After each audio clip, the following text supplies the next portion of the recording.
began asymptomatic testing. Several student organizations at FGCU, Oregon, and we're gonna play Guess the Song. Hello, welcome to Hanging with the Executives here at the Bauer School of Music. And you're watching ENTV.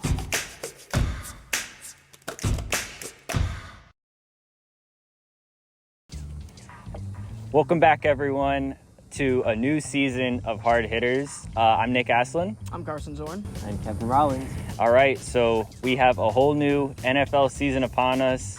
Some of what people are saying is going to be one of the greatest seasons ever with all of these crazy offseason moves. So jumping in right away, biggest offseason move, I think, has been Tom Brady retiring and unretiring in the span of about a month. Yep. So what do you got on that, Carson? Well, I mean, I knew from the moment he retired that he wasn't staying retired. But, you know, I think he definitely wanted to give it some thought. This could be his last year. He wants to win it all. If he does, then I think he'll call it. If he doesn't win it this year, try to see what happens in the offseason. All right, on to the next quarterback news. My guy, Aaron Rodgers, he is back in Green Bay. He is committing to staying in Green Bay, at least for the next year or two. Hopefully we have him for as long as he wants to play football. So I'm very, very glad to see that. Not ready to move on to Jordan Love quite yet. And last piece of big quarterback news, Broncos country, let's ride. Let's ride. Let's ride. Yeah, Russell Wilson, he is in Denver now, traded from the Seattle Seahawks. What do you think about that, Kevin? Well, I thought the Broncos were going to get Aaron Rodgers, but they got another really good quarterback, and they're ready to compete, win a championship, and the Broncos fans are very excited for this season, and I think the Broncos have a good chance to make it far into the playoffs.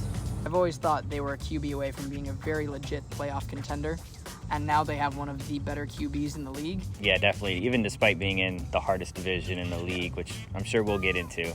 Yes. Moving on, wide receivers. This was a huge offseason for being a wide receiver if you want to make money. I mean, just crazy deals that were made this year. I lost out on my guy, Devontae Adams. You know, he wanted to be somewhere else, so I guess that's what he got.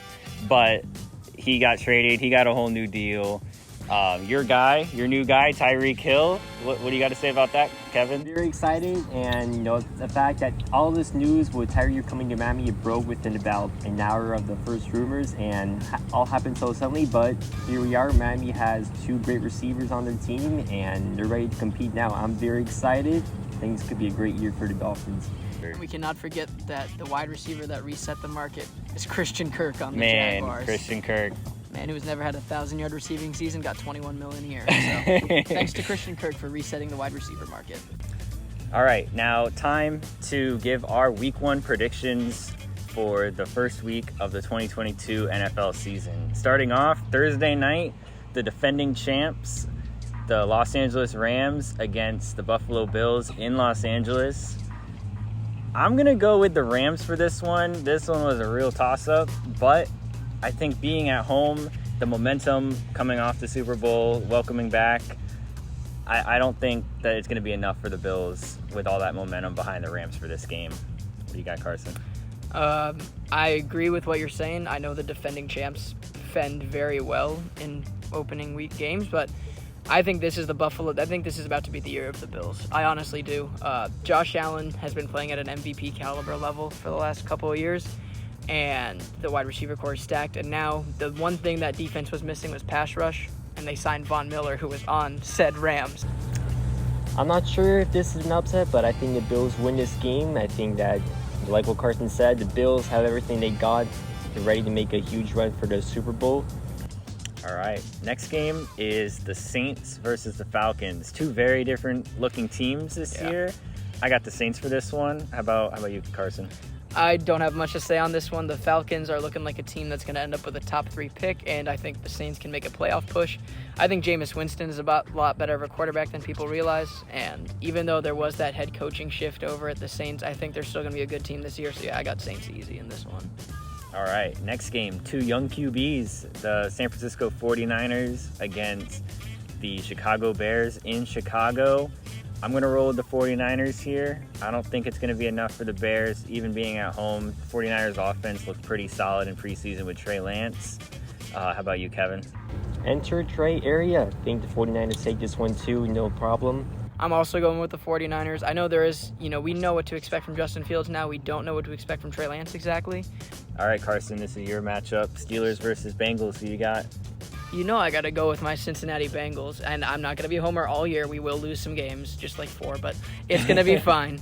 But it's a home opener in Cincinnati after we're getting, all the fans are back. We have sold out that stadium now. It's the home opener against a division rival who have just gone through a massive QB change. I think they just announced today that Mitch Trubisky's the starter. Yeah. But I don't care if it's Trubisky, Pickett, Rudolph, we're winning this game, and I'm calling it by at least 2 touchdowns. We got Burrow, his offensive line now. Burrow is not going to get knocked to the ground 10, 15 times a game anymore. And you give Burrow time to find Chase or Higgins down the field, it's all over for your defense. So. Yeah. All right, up next, we got the Eagles and the Lions. Pretty odd game here, I'd say. 2 teams that could sway either way. The Lions playing at home, and the Eagles, they got a much better offense this year now with the addition of A.J. Brown. No more Jalen Reagor for them either. But I'm going to roll with the Eagles here just because I think their offense is going to be a little bit better.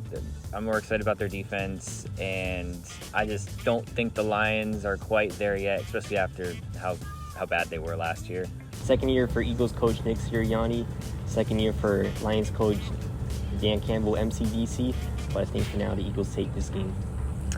Up next, the Patriots and the Dolphins. We don't have Sarah here anymore to give her Patriots insight. But we do have Kevin to give his Miami Dolphins insight, and I don't know who he's going to pick here, but let's see. Well, very excited for this year as a Fins fan. I think that this year the Fins finally do make it back to the playoffs. Let's hope they can also win a playoff game or a few. However, you have a rookie head coach, Mike McDaniel, going against probably the best coach of all time, Bill Belichick. And you have all that talent on the Dolphins, but the Patriots, nobody's really been talking about them. As much as I really want my team to win, I don't want to be too biased, too much of a homer pick, but I think the Patriots do take this game week 1. Wow. The Dolphins do have plenty of room to bounce back, make an opportunity to have a great season. Interesting. That's weird because I'm about to pick the Dolphins. I expected the Dolphins fan to pick the Dolphins. The Patriots always have trouble when they come to Miami. Even when they had Brady, the Patriots have trouble when they come to Miami. Next, we got the Ravens versus the Jets. Could be Joe Flacco against the Ravens if Zach Wilson isn't cleared to play. I think Lamar's going to go out and try to prove why he deserves to be one of the highest paid QBs. So I got the Ravens in this one, and I would not be surprised if it's not close whatsoever. Yeah, you took it right out of my mouth. I was going to say that I think Lamar Jackson's really going to go hard this year to show why he's deserving of a big contract. So I agree. I'm also going to go with the Ravens for this one.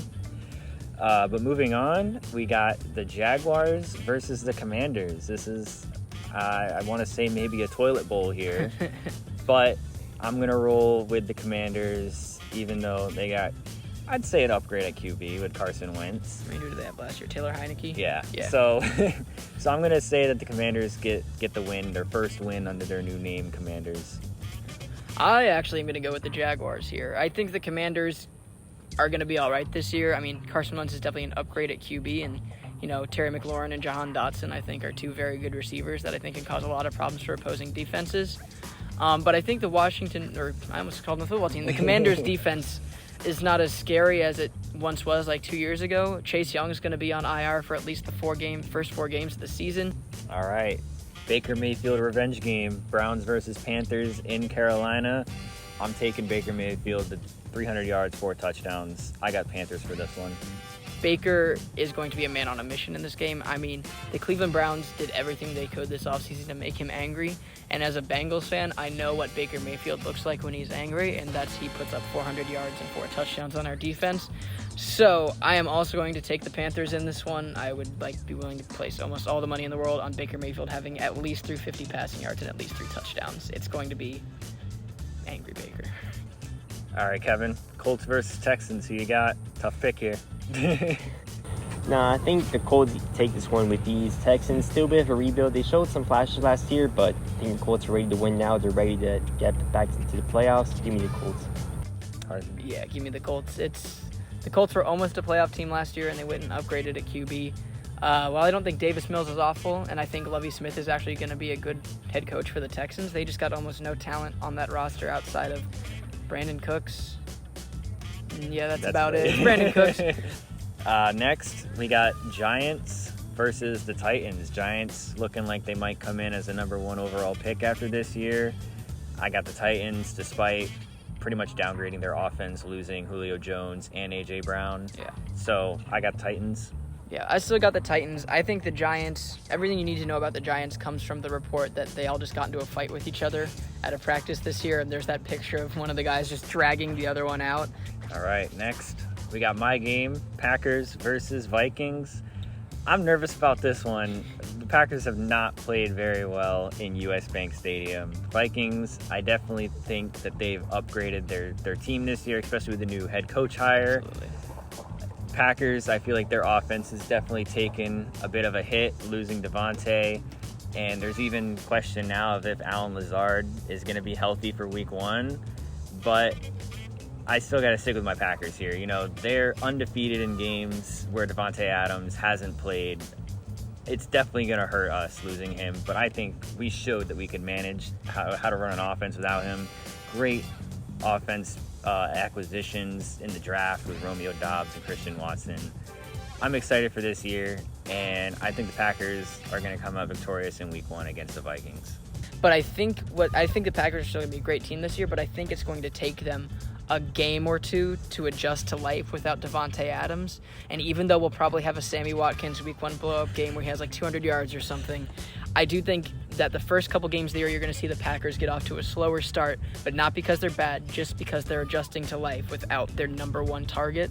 I think the Packers still take this game week 1. Vikings need a little bit more time to get adjusted to their new coaching staff. Thank you, Kevin.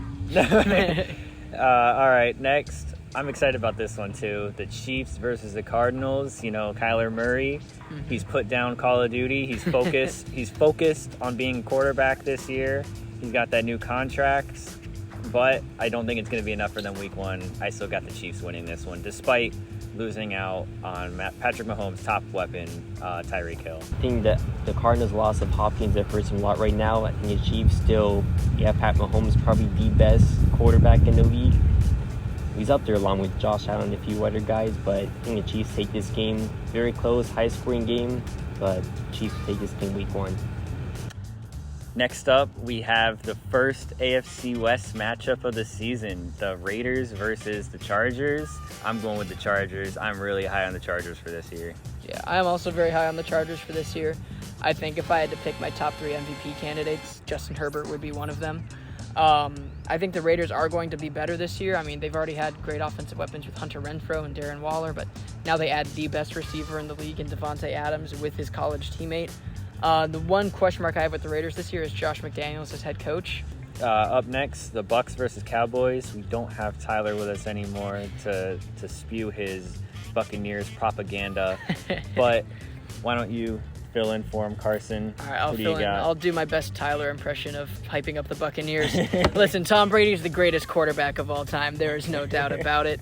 This is the second year in a row that the Buccaneers and Cowboys have played each other in primetime football. Last year it was our season opener on Thursday night, and now we got it here on Sunday night. Interesting fact, the Cowboys have never beaten Tom Brady, no matter if he was on the Buccaneers or the Patriots, so the Cowboys cannot beat Tom Brady. They can't figure out how to do that. And even if Tom Brady took an 11-day hiatus to film The Masked Singer, the Buccaneers are too good of a team to lose to the Cowboys, who just lost Amari Cooper this offseason. The Cowboys are going to be a good team this year, but the Buccaneers are going to take this game I don't think it's pretty easily, but I think the Buccaneers are going to take care of business in this game, and I think they're going to win. I think you made Tyler proud. I think I made Tyler proud, too. I'm also going to go with the Bucs. Brady's going to make sure he's not going to lose this game, and especially after that period of being retired, everyone thought he was gone, but he comes back. He's ready to show the NFL world he's still got it. Buccaneers take this game. All right. And it is time, Broncos country. Let's ride. That's right. The Denver Broncos versus the Seattle Seahawks. Russell Wilson, not really a revenge game. I think he left on pretty good terms. His reunion game. So I got Denver here. I'm not too high on Seattle this year with Geno Smith and Drew Lock as their quarterback options. Yeah. So it's Denver all the way here for me. Yeah, watching the quarterback battles this offseason. The one between Geno Smith and Drew Lock is the saddest quarterback battle I've ever watched. It's like that tweet where it's like they're having a mid-off. That's like, it was so like, that is one of the worst quarterback battles I've ever seen, because it's like you lose no matter who wins this quarterback battle. Well, thank you everybody for tuning in. Make sure to watch next week as we go over the next picks and some games from this past week, so you can all see how we did. Hopefully we didn't do too bad, but thanks for watching, and we'll see you all next week.